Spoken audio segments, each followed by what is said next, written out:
यदि हम अतीत के अन्याय का खंडन न करें तो स्वतंत्रता का अर्थ ही क्या?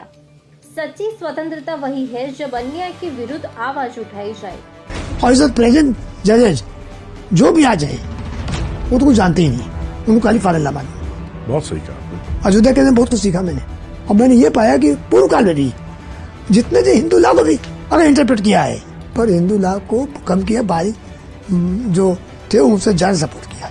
Hindu deity temple deity minor पारे अब का माइनर होगा, पर ऐसा होगा तो ऐसा हो तो ऐसा होगा। या गुलामी काल में जो काम हो गया, एक बार आप बड़े बड़े भाषण देते हो कि हमारे कॉन्स्टिट्यूशन ट्रांसफॉर्मेटिव, और जब बात आती है ट्रांसफॉर्मेटिव करने की तब कहते जो सावरिन करके वो सही है, अब इसको हम नहीं पलट सकते। तो काहे का कॉन्स्टिट्यूशन वेरी बेसिक थीम खत्म हो गई। भाई संविधान इसी से आया अनडन करने के लिए जो कुछ अन्याय हुआ था भूतकाल में, कि मुस्लिम ने किया हो, क्रिश्चियंस ने किया हो, या जिसने ने भी किया हो, उसको अनडन तो किया जाए।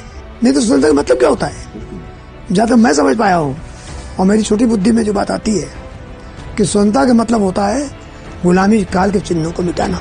जो राष्ट्र अपने इतिहास के अन्याय को भूल जाता है, क्या वह कभी गौरवशाली बन सकता है?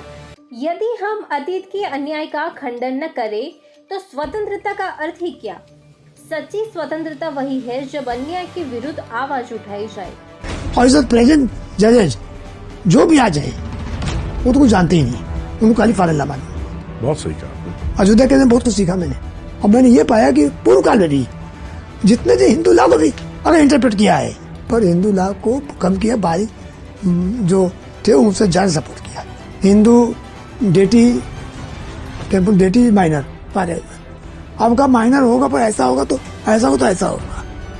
या गुलामी काल में जो काम हो गया, एक बार आप बड़े बड़े भाषण देते हो कि हमारे कॉन्स्टिट्यूशन ट्रांसफॉर्मेटिव, और जब बात आती है ट्रांसफॉर्मेटिव करने की तब कहते जो सावरिन करके वो सही है, अब इसको हम नहीं पलट सकते। तो काहे का कॉन्स्टिट्यूशन वेरी बेसिक थीम खत्म हो गई।